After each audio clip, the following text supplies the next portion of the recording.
تو انسان کو جو طاقت ملتی ہے، انسان کو جو پاور ملتا ہے وہ علم سے ملتا ہے، قلم سے ملتا ہے. Knowledge will give power but character respect. انسان کو نالج ایک طاقت دیتا ہے، لیکن آپ کے پاس میں آدر ہے، آپ کے پاس میں تہذیب اور تمدن ہے، تو آپ کو رسپیکٹ بھی علم کی وجہ سے ملے گی. آپ کے پاس میں صرف نالج آ گیا، تعلیم آ گئی، لیکن تربیت نہیں ہے، آپ کے پاس میں کیریکٹر نہیں ہے، تو آپ کبھی کامیاب نہیں ہو سکتے ہیں.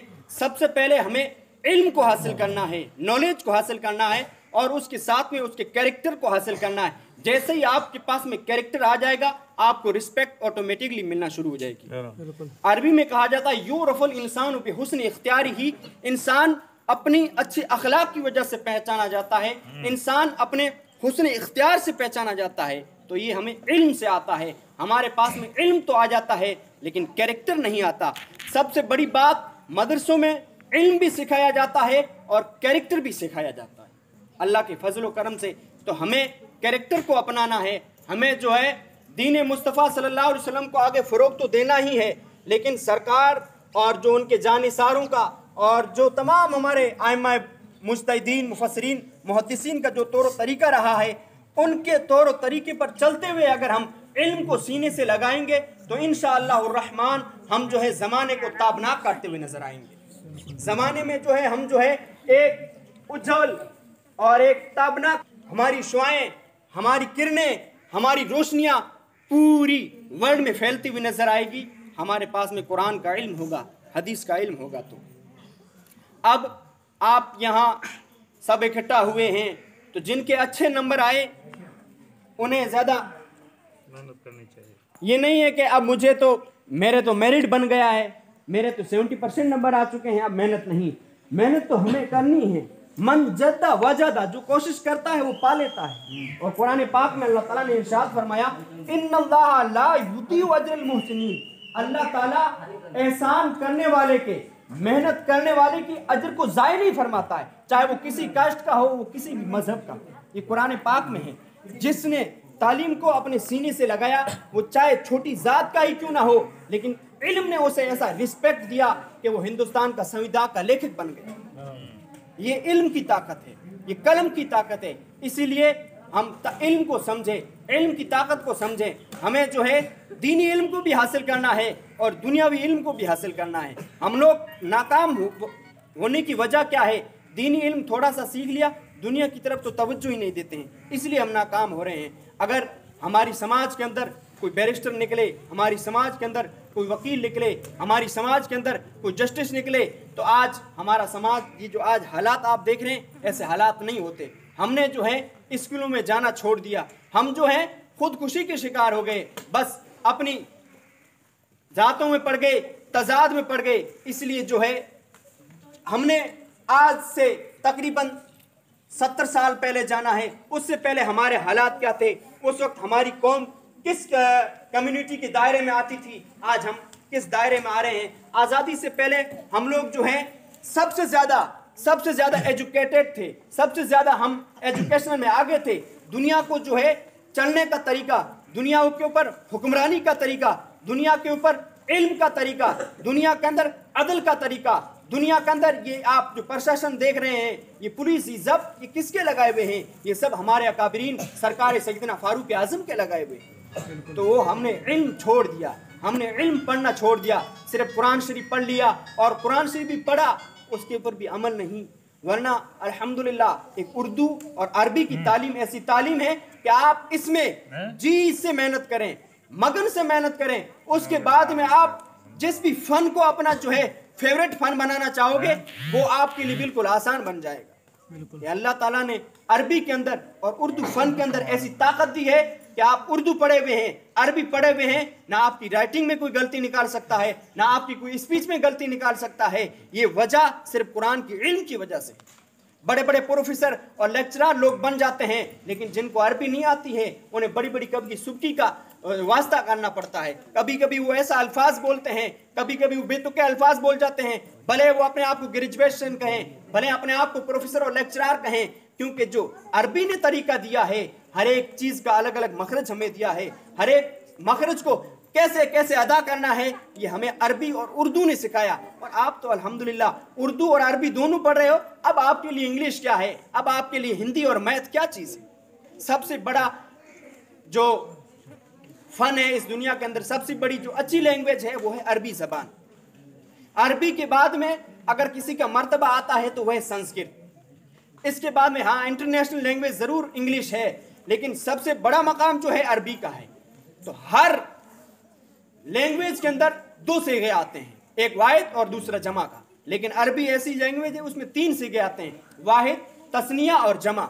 तस्निया और किसी लैंग्वेज में नहीं आता है, एक संस्कृत में आता है वाहिद, तस्निया, जमा। ये भी देखें, ये भी एक लैंग्वेज की बड़ी खूबसूरती है कि अभी हमें मिसाल के तौर पर कहना है दो लोग गए तो उर्दू में जमा आएगा, इंग्लिश में जमा आएगा, लेकिन अरबी अगर आप बोलेंगे तो वहाँ इस्नान आएगा, जमा नहीं बल्कि तस्निया आएगा। ये अरबी के अंदर खूबसूरती है, ये अरबी के अंदर क्वालिटी है। हमें अरबी को भी सीने से लगाना है और दुनिया का जो भी इल्म, जो भी फ़न है, मेरे महबूब ने ये फरमाया उतलुबुल इल्मा, इल्म को हासिल करो, वो चाहे जो इल्म हो। यहाँ इल्म पे जो अलिफ लाम आया है वो इस्तिग़राक़ का है, यानी सारे उलूम इसमें शामिल हैं। कोई भी इल्म ये नहीं है कि हमें तो बस सिर्फ उर्दू हासिल करनी है, हमें तो सिर्फ अरबी हासिल करनी, नहीं, आप उर्दू भी पढ़ें, अरबी भी पढ़ें। हम तो ये कहते हैं कि आप दुनिया की जो भी लैंग्वेज है हर लैंग्वेज को अपने गले से लगाएं, इंशाल्लाह आप कामयाब होते हुए नजर आएंगे। आप लोगों के माशाल्लाह बहुत फर्स्ट डिवीज़न, सेकंड, थर्ड आप लोगों ने अक्सर जो है फर्स्ट डिवीज़न हासिल किया, इसके लिए मैं सबको, आप सब तलबा व तालिबात को मुबारकबाद देता हूँ। और जिनके नंबर कम आए हैं उन्हें हौसला पस्त नहीं करना चाहिए। डॉक्टर इकबाल फरमाते हैं ना हिम्मत पस्त कर, तामीर नौ की सही करता जा, इरादों की तवानाई बसा देती है वीराने। यानी जिनके नंबर कम आए उन्हें अफसोस भी नहीं करना चाहिए। अब आने वाले एग्ज़ाम में या अभी जो पढ़ाई शुरू होगी उसके बाद में मुझे मेहनत करनी है। जैसे ही मैं मेहनत करूँगा, आप मेहनत तो करके देखें, जो भी बंदा मेहनत करता है ये मेहनत का फल देने वाला अल्लाह रब्बुल आलमीन है। तो कुरान पाक में अल्लाह ताला ने अपने बंदों से ये वादा फरमाया, ए मेरे बंदो कि तुम मेहनत करो तो सही, मैं तुम्हें किस कदर देता हूँ, उस जगह से देता हूँ जहाँ तुम्हें गुमान भी नहीं होगा, जहाँ तुम्हें वहम भी नहीं होगा, उस जगह से हमारा रब अता फरमाता है। इसलिए हमें जो है, और इससे ज़्यादा अब जिनके जो है आला नंबर आए हैं, जो फर्स्ट डिवीज़न आए हैं, वो ये कहें कि मैं मेरिट होना चाहता हूँ, यानी मैं 80% से ऊपर नंबर बनाना चाहता हूँ। कोई दूर की बात नहीं, कोई बड़ी बात नहीं है, आप उसको, उस लक्ष्य को हासिल कर सकते हैं, बशर्ते कि मेहनत ज़रूरी है। अगर मेहनत नहीं होगी तो कुछ नहीं हो सकता है। मेहनत ही ऐसी चीज़ है, आप देखें कि अल्लाह ताला ने अपने महबूब करीम सल्लल्लाहु ताला अलैहि वसल्लम को इस दुनिया के अंदर भेजा, तो सरकार को जो है 40 साल तक नबूवत का ऐलान करने से अल्लाह ताला ने मना फरमाया कि ऐलान नबूवत आपको नहीं करना। बाकी नबी आए, हज़रत ईसा अलैहिस्सलाम पैदा होते ही कहा अना नबियुन व अना अब्दुल्लाह व रसूलुहु, लेकिन सरकार को अल्लाह ताला ने क्या फरमाया कि 40 साल तक आपको अपना अखलाक पेश करना, 40 साल तक आपको अपना कैरेक्टर पेश करना है।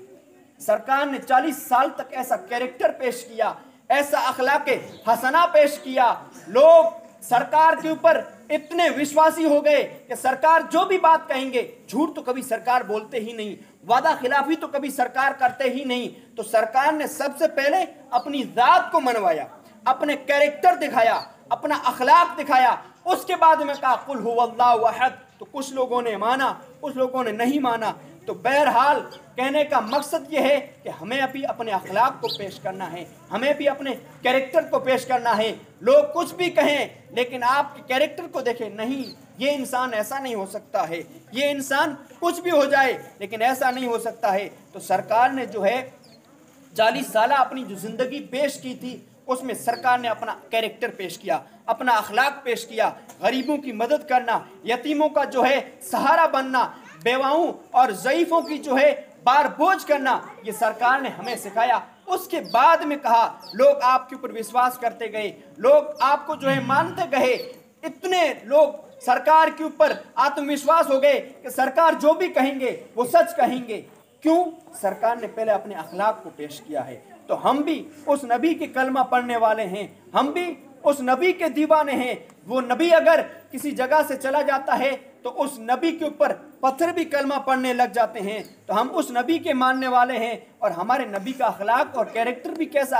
आप ये लोग ये समझते हैं कि वो तुम्हारा नबी है इसलिए तुम तारीफ़ करते हो। कोई हज़रत ईसा की तारीफ़ करता है, कोई मूसा की तारीफ़ करता है, हम हये की तारीफ़ करते हैं, लेकिन हमारे नबी का मकाम क्या है?